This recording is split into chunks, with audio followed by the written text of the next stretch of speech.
வணக்கம். சிறகடிக்க ஆசை சீரியலில் இனி நடக்க போகுது அப்படின்னு தான் பார்க்க போகிறோம். இங்கே சீதா அந்த காக்கி சட்டைக்காரருடைய அம்மாவை ரொம்பவே நல்லாவே பார்த்துக்கிறாங்க. இதனால் அந்த அதிகாரிக்கு ரொம்பவே பிடிச்சி போகுது. முத்துக்கும் அந்த அதிகாரிக்கும் சுத்தமாக பிடிக்காது அப்படிங்கிற விஷயம் தெரியாமல் சீதா பழகுறாங்க. அப்போ அவங்க ஃபோன் நம்பர் வேணும் மேடம் அப்படின்னு சொல்லி ஃபோன் நம்பர் வாங்கிக்கிறாங்க. அப்போ அவர் வேலைக்கு லீவே இல்லாமல் போயிட்டே இருக்கிறாரு. பார்க்குற இடத்துலலாம் முத்துவே முறைக்கிறாரு. ஒரு முறை செல்வத்தை கூப்பிட்டு அவன்கிட்டலாம் பேசுகிற வேலையை விட்டுரு, இல்லைன்னா நீ ரொம்ப சங்கடப்படுவ அப்படிங்கிறாங்க. சார் அதை நான் பார்த்துக்கிறேன் அப்படிங்கிறாங்க. அது நீ பார்த்துக்கிட்டதெல்லாம் இருக்கட்டும், இப்போ நீ ஓவர் ஸ்பீடில் வந்திருக்கிற அப்படி இப்படிங்கிறான். சார் நான் பைய தான் வந்தேன் அப்படிங்கிறாங்க. ஏன்னா நீ ஓவர் ஸ்பீடில் வந்திருக்க அப்படிங்கிறான். சார் அவன் மேலே உள்ளதில் இது பண்ணிகிட்டு இருக்காதங்க அப்படிங்கிறாங்க. இதே மாதிரி தான் நீ பண்ணாதெல்லாம் நான் பண்ணேன்னு சொல்லுவேன். இன்னும் அவனோட நீ சேரக்கூடாது. அடுத்த முறை நான் ஒன்று அவனோட பார்த்தேன், அவ்வளோதான். அவன் வண்டி நம்பரை நான் நோட் பண்ணி வச்சுருக்கேன். சரிதானா? அடுத்து நீ சிங்கி சீரழிஞ்சு முன்னத்துக்காக போயிடுவேன். உனக்கு மட்டும் இல்லை, அவங்கள்ட்ட எவன் சேர்ந்தாலும் அவன் கொஞ்ச நாளில் அவ்வளோதான், முடிஞ்சான். என்னையெல்லாம் ஒருத்தன் பகைச்சான், அதோடு முடிஞ்சான் அப்படிங்கிறாங்க. ஆகா இது வெறும் வழங்காதவராக இருப்பார் போலையே அப்படின்னு சொல்லிட்டு கார் எடுத்து தப்பிச்சேன் பொழைச்சேன்ட்டு செல்வம் வந்துடுறாரு. செல்வம் அங்கேருந்து முத்துக்கு கால் பண்ணுறாரு. முத்து அந்த அதிகாரி பாடாப்படுத்துகிறாங்க அப்படிங்கிறாங்க. எந்த அதிகாரி அப்படிங்கிறாங்க. நம்ம ஹோட்டலில் சாப்பிடும்போது ஒரு ஆள்கிட்ட வறண்டு இருக்குல்ல அப்படிங்கிறாங்க. ஆமாம், அவன் என்ன பண்ணான் அப்படிங்கிறாங்க. அவன்கிட்ட சேரக்கூடாது, வைக்கக்கூடாது, நீ ஓவர் ஸ்பீடாக போகிற, அப்படி பண்ணிடுவேன் இப்படி பண்ணிடுவேன்னு சொல்லிட்டாரு, எனக்கு பயமாக இருக்குது அப்படிங்கிறாங்க. டேய் அது ஒரு காமெடி பீஸு, ஏதோ ஒரு கதையில் வசமாக வச்சுக்கலாம் விட அப்படிங்கிறாங்க. இன்னும் கவனமாக இல்லாந்துடா, உன்னை ஏன் அவருக்கு பிடிக்கலன்னு எனக்கு தெரியல, ஆனாலும் கொஞ்சம் கவனமாக இரு அப்படிங்கிறாங்க. நான் என்ன அவருக்கு என்ன வாக்கியாவுக்கும் வரப்புக்குமா பிரச்சனை?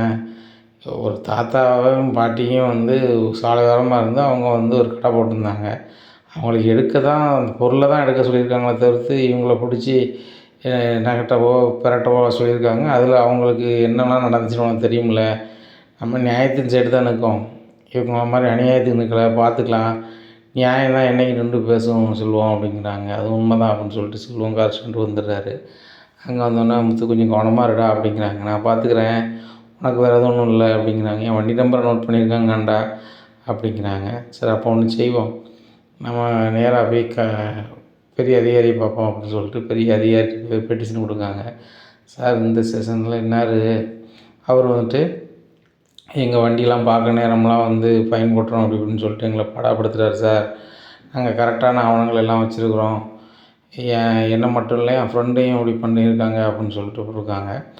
உடனே கமிஷனர் ஆஃபீஸுக்கு கூப்பிட்டுதாங்க. கூப்பிட்டோடனே என்னையா நினச்சிட்ருக்க, இவங்ககிட்டே நீ இது பண்ணிகிட்ருக்கியாமே அப்படிங்கிறாங்க. சார் இல்லை சார், எனக்கு அவங்களுக்கு ஆகாது, அதனால் நீ கூப்பிட்டு இது பண்ணுறாங்க வைக்கிறாங்க அப்படிங்கிறாங்க.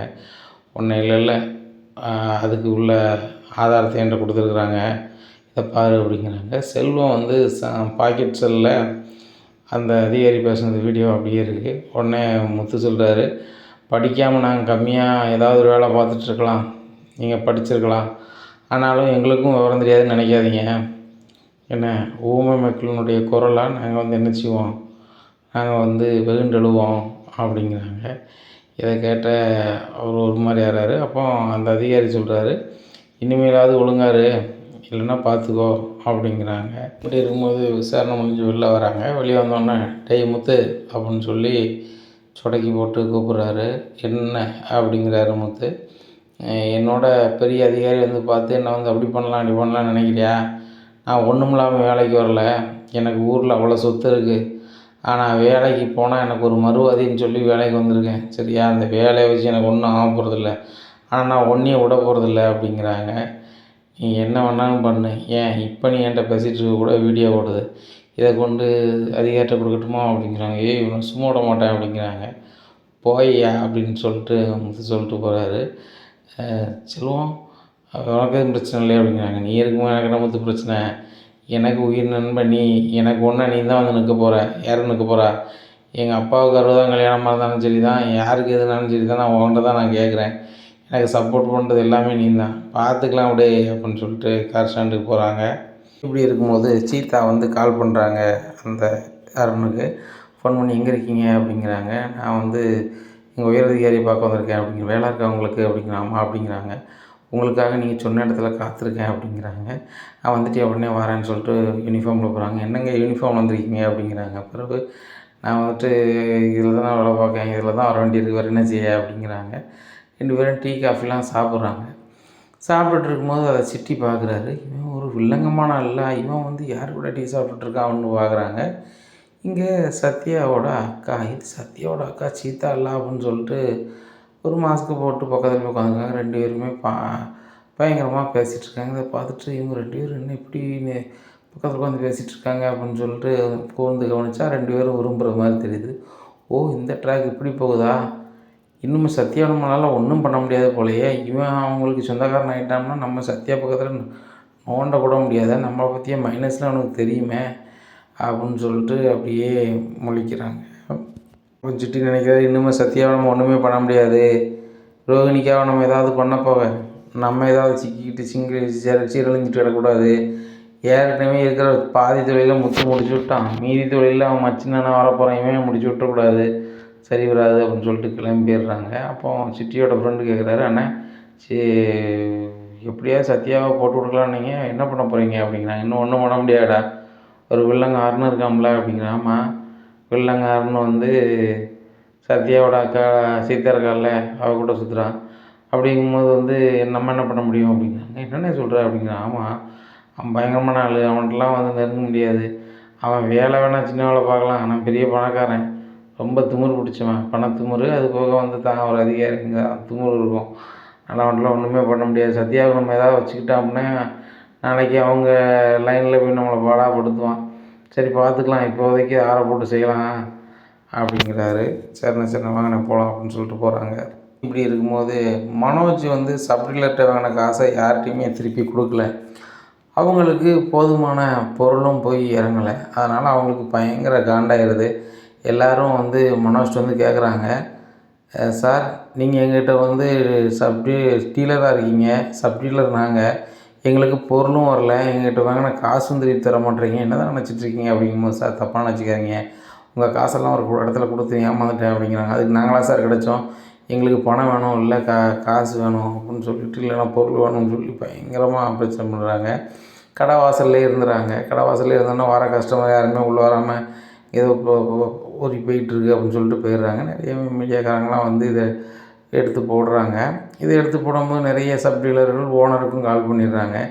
இதை பார்த்து சந்தோஷ் சாருக்கு சரியான கிடப்பு. மனோஜ், நீங்கள் என்ன நினச்சிட்ருக்கீங்க, உங்களுக்கு டீலர்ஷிப் தந்தே சில மாதம் தான் ஆச்சு, இதுலேயே நீங்கள் இவ்வளோ பிரச்சனை பண்ணிங்கன்னா எப்படி தொடர்ந்து கொண்டு போக போகிறீங்க, புதுசாக வந்து நீங்கள் தொழில் பண்ண ஆரம்பிச்சிருக்கீங்க, உங்களை நான் டீலராக போட்டது உங்களுக்காகலாம் கிடையாது, அப்புறம் நிறைய படிச்சிருக்குன்னு எனக்கு கொடுத்தீங்களா சார், படிச்சிருக்கேன்லாம் கொடுக்கல, உங்கள் தம்பி முத்தை பார்த்து தான் கொடுத்தேன், உங்கள் தம்பி முத்துட்டு ஒரு வார்த்தை சொல்லிவிட்டு உங்களை தூக்கத்துக்கு எனக்கு 1 நிமிஷம் ஆகாது, என்ன ஒழுங்கு மரியாதையாக வந்து நான் உங்கள்கிட்ட கொடுத்த பணத்தை அவங்களுக்கு பிரித்து கொடுங்க, இல்லை அவங்களுக்கு நான் அனுப்ப வேண்டிய பொருளை வந்து உங்கள் ஷோரூமில் வைக்காமல் அவங்களுக்கு பிரித்து கொடுங்க, இப்படிலாம் பண்ணிகிட்டு இருந்தால் சரி கிடையாது, இது ஒரு 10 நாளைக்கு பார்ப்பேன், சரியில்லையா டீலரை மாற்றிட்டு போயிட்டே இருப்பேன் அப்படிங்கிறாங்க. சார் அப்படி எதுவும் பண்ணிடாதாங்க அப்படிங்கிறாங்க. அப்படி பண்ண தான் அதிக வாய்ப்பு இருக்குது அப்படிங்கிறாங்க. உடனே எல்லா சப்டீலர் வந்து பேசுகிறாங்க, உங்களுக்கு ஒரு வாரத்தில் நான் எல்லாத்துக்கும் மொழி பண்ணிடுவேன், தயவுசெய்து போய்ட்டு வாங்க அப்படின்னு கிளம்பி போகிறாங்க. இப்போ கூட்டம்லாம் கிளம்பி போகும்போது மொட்டை சந்தோஷ் வராரு. என்ன நண்பா, கூட்டம்லாம் கடுமையாக இருக்குது, வியாபாரம்லாம் ரொம்ப படுஜோராக இருக்கும் போலையே அப்படிங்கிறாங்க. ஆமாம், ரொம்ப படுஜோறு தான் அப்படிங்கிறாங்க. என்னாச்சு ஒரு மாதிரி சலிப்பில் பேசுகிற, வருமானம் வந்தால் உற்சாகம் வேண்டாமையா அப்படிங்கிறாங்க. வருமானம் எங்கே வந்திருக்கு, பூரா கடன்காரங்க, என் சப்டீலரு, அவங்க தந்த டெபாசிட் பணத்தை நான் ஆட்டையை போட்டேன், என்கிட்ட ஒருத்தன் ஆட்டையை போட்டு போயிட்டான் அப்படிங்கிறாங்க. யார் அப்படிங்கிறாங்க.